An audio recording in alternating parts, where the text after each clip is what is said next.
at 10 starts now.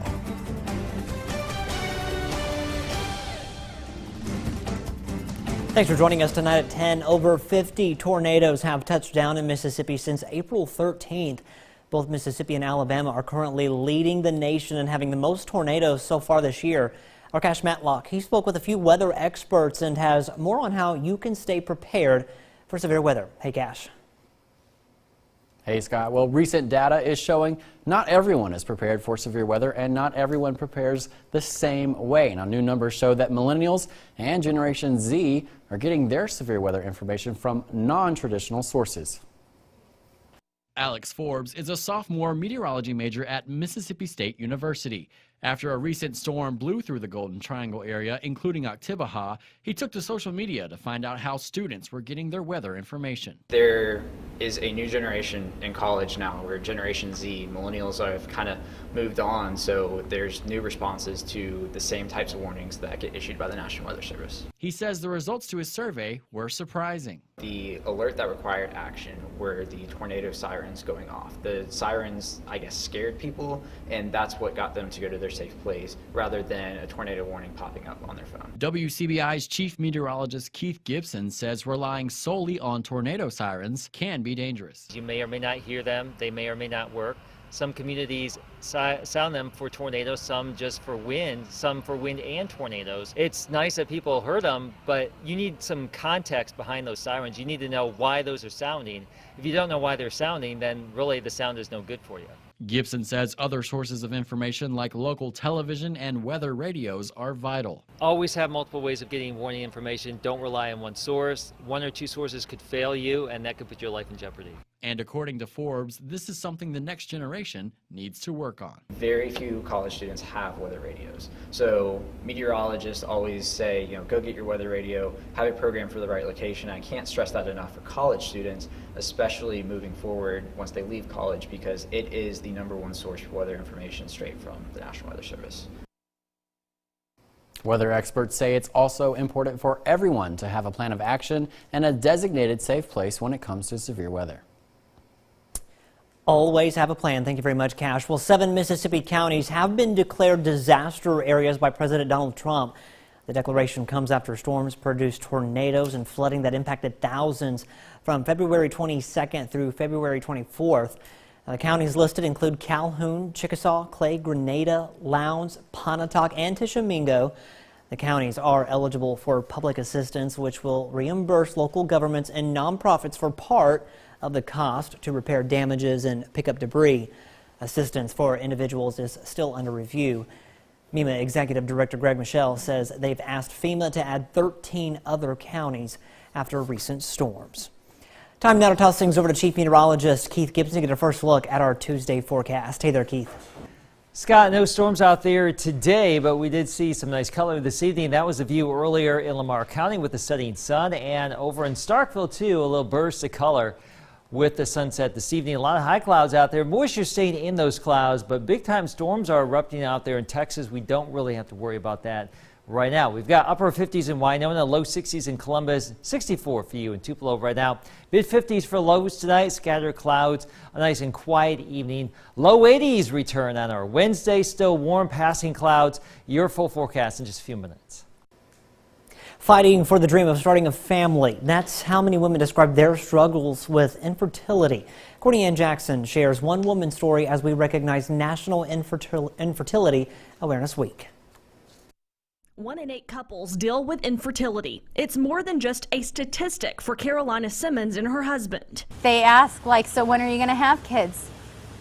I don't know. I'm fighting to have kids. Simmons is preparing for her 3rd round of in vitro fertilization. The Simmons did the first 2 rounds of IVF here in Mississippi, but will be going to a clinic in Colorado that specializes in failed cases for the next. Every time one of my embryos died, I felt like I lost my child. I also knew the sexes of my embryo. So the one that I was supposed to have a transfer with, she was a little girl. So I did, in September, I lost my little girl. This will be their last attempt at IVF for now due to the cost. To this day, we've spent $76,000, over almost $77,000 out of pocket. Legislation was filed and failed at the state capitol the last 2 years in an attempt to require insurance companies to pay for the diagnosis and treatment of infertility. This year's proposal would have asked private insurers to pay for up to $25,000 to treat married couples who are having trouble conceiving children. This year's bill also called for a pilot program that would include coverage for state employees. It's something other states are doing, including Simmons' home state of Illinois. People ask, like, so why don't you just come move back for a year and get insurance? If our lives weren't here, absolutely we'd consider, but I'm holding out that there could be a change. Simmons plans to go to D.C. for a National Advocacy Day next month. As long as people are quiet, things won't happen. While she holds out hope for a child, she's also holding out hope that the costly process will one day be covered by insurance in the Magnolia State. Courtney Ann Jackson, WCBI News. In other news tonight, in New Haven, Connecticut, a police shooting has led to nearly a week of protests. Today, body camera video is released showing the officers' response. CBS's Mola Lingi has the latest. Be on the lookout for a red Honda Civic. The body camera video released showed the moment Hamden police officer Devin Eaton pulled up to a red car matching the description of one reported in an alleged armed robbery and opened fire. 20 shots fired, Argyle Street. This is unheard of, that we're putting it out so quickly. Commissioner James Ravella. What's important is transparency and trust. In previously obtained surveillance video, Eaton can be seen shooting through the car's rear and side windows, while another shows a backup Yale University police officer, Terrence Pollock, firing from the opposite direction. In the barrage of bullets, 22-year-old passenger Stephanie Washington was shot in the face. Her boyfriend, the driver, 21-year-old Paul Witherspoon, was uninjured. In a search of the car yesterday, no weapon was found. Keisha Green is Witherspoon's mother. My son, they broke him. They broke him, and now it's my job to fix him. During a week of peaceful protests, there definitely need to be question answered. Followed by a Hamden town hall last night, community members demanded accountability. What are we going to do about justice for Stephanie Washington? And what are we going to do about justice for Paul Witherspoon? Hamden Mayor Kurt Balzano-Lang says regaining community trust is a tall task ahead. I think it's going to take a long time, and I think that words are cheap, and that the proof is going to be, the proof is going to be in the actions that are taken. Family members say they don't think this shooting was about race, but about better police training. The officers, both of whom are African American, are on administrative leave while the investigation continues. Stephanie Washington is expected to make a full recovery. Mola Lengi, CBS News, New Haven, Connecticut. Not too bad of a day for our day Wednesday. Low 80s around here, widespread 80s, a mix of sun and clouds across Mississippi and Alabama. There's a little bit of rain and storminess for Thursday. More on that after the break. Your WCBI First Alert AccuWeather forecast with Chief Meteorologist Keith Gibson.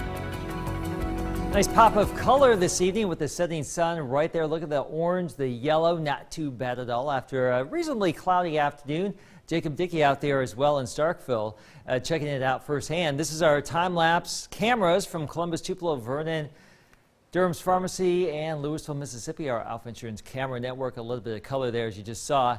Some rain, some storminess on Thursday, but the big weather pattern that's been pretty active for a while looks to be slowing down a little bit. More dry days than wet days on the 7-day forecast. We'll show you that in just a few seconds, but you can see the rain chances here. Thursday, 60%, so a decent chance for some rain. Thursday morning, maybe a little bit of that could linger, but overall, not a lot of active weather day after day after day like what we've had. Now, the best chance for strong to severe storms really along and south of I-20 on Thursday. Around here, it doesn't look like it's going to be too terribly strong, but there will be some localized downpours. We'll watch it, though.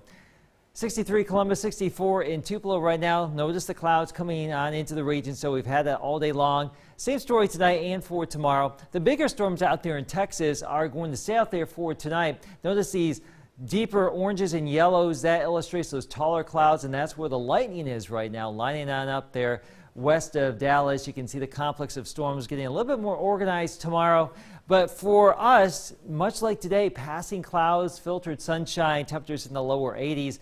The storms get more organized late tomorrow evening in Texas. They'll start to push off to the east through Louisiana into southwestern Mississippi early Thursday. So there could be some strong to severe wind with that initial push right there. Most of that, I should say, along and south of I-20, but we may get brushed with a little bit of that rain Thursday morning. The strongest storms overall during the day Thursday, probably to our south, but as we get into the afternoon and evening, we could still bubble up some showers and storms around here, some localized downpours. It looks like that will clear out sometime Friday morning, and that should set us up for a pretty nice weekend. We're programming weather radios again in Starkville, Kroger, 4:30 to 6:30 this Thursday. Here's your AccuWeather 7-day forecast, and a pretty nice day tomorrow. 70s Thursday with that rain chance, 78. Developing sun during the day Friday, around 80 for your weekend, low to mid 80s early next week. In the market for a one-of-a-kind car, an upcoming auction in Tupelo could be just the place. We take a look when we come back. Watching WCBI News at 10 with Scott Martin. Welcome back. The Tupelo Automobile Museum has been a big attraction for nearly 2 decades. Now the collection is up for grabs to the highest bidder. Our Quentin Smith visits the museum and has more on the upcoming auction. Nearly 200 vehicles were collected right here at the Tupelo Automobile Museum. But in just a few days, people from all over the world will come in with big dollars looking to cash in on these rare and vintage vehicles. From old cars to newer cars, from small cars to sports cars, the vehicles at the Tupelo Automobile Museum will soon have new homes. This collection, because of its diversity, the whole range of material that's here, has really resonated with a lot of people. The vehicles were collected by Frank Spain and feature a few rarities, including this 1983 Camaro Vet, which is the only one of its kind. However, the 2 main highlights from this collection include this 1948 Tucker. We're expecting that to make more than $1 million. As it happens, there's actually only 51 of the cars that were made, and so you've got a rare but desirable thing that was an influence, and obviously that makes it a highlight of a collection like this. And then there's also this 1929 Duesenberg. We will anticipate that to go between $500,000 and $600,000. It was literally the greatest performance, most luxurious car of its day. Rupert Banner is the vice president of motoring at Bonhams and says they've spent the past 6 months working hard and gearing up for this big event. What we try to do is we compile all of the information. We make a very public illustrated book of the history that we can research on each of the cars. We prepared photographs of each car. We've organized the lot so that we're going to sell all of the signs, and all of the decorative material is going to be sold on the Friday. On Saturday, on the 27th, we're going to sell all of the cars. With the vehicles being so unique, Banner is expecting thousands of people to come in and take part of this auction. He also says there could even be a few celebrities. Well, we'll see exactly what happens, but there are various people who are associated with the hobby of collecting and using motor cars or collectible automobiles, and who knows, we might see a few here. Now, the auction is set to begin on Thursday and will last until Saturday. For more information on this auction, just visit our website at WCBI.com. Reporting in Tupelo, Quentin Smith, WCBI News. Proceeds from the auction will help fund a nonprofit educational foundation. Well, MSU battles the Rebels for the Governor's Cup, and the Bulldogs make it a full term. Highlights from Pearl coming up next in sports. Here's WCBI Sports with Tom Ebel. The Governor's Cup has belonged to the Dogs of late. MSU winners of 3 straight in the Rivalry Classic. The Rivals meeting for the first time this season in Pearl tonight. Bottom of the 3rd, Gray Kessinger doubles down the left field line. Anthony Servideo scores, and that's the first run of the game. Ole Miss up 1-0.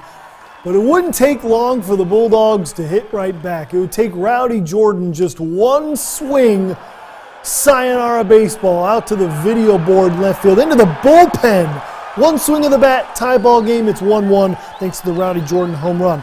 Then Bulldogs get the party started in the top of the 6th. Justin Foscue doubles down the right field line. 2 runs would score outfielder can't make the diving snag. That would give Mississippi State a 3-1 lead, and it would be all Bulldogs from then on out as Mississippi State wins its 4th straight Governor's Cup, racing to an 8-1 win. The Bulldogs with a weekend series against Georgia up next. Ole Miss will host Texas A&M.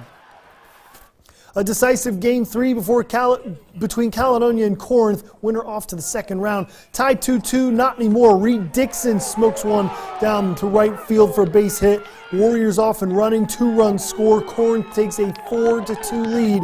But it wouldn't be long before the Feds would answer. Justin Black belts one to deep center field. Back. Outfielder trips and can't make the play. And here comes Cade Stacy off to the races, rounding third. He gets across the plate for the score, and Black turns on the Jets, diving in for a triple. That would tie the ball game up. Caledonia would take the lead on a wild pitch and not look back. The Feds get the win 10-4. They'll face New Hope in the second round of the 4A playoffs for some rivalry action. East Webster at home taking on New Site. Winner advances to the next round, top 4. Colton Fitzsimmons drills one for a double. He'd go in standing up. So New Site rolling here, 1 on, 1 out for Swain Smith. Launches one to left center fielder. Outfielder can't make the play on it. That would score Fitzsimmons. Smith with a double of his own, and New Site goes on to dominate 9-2. The Royals are off to round 2.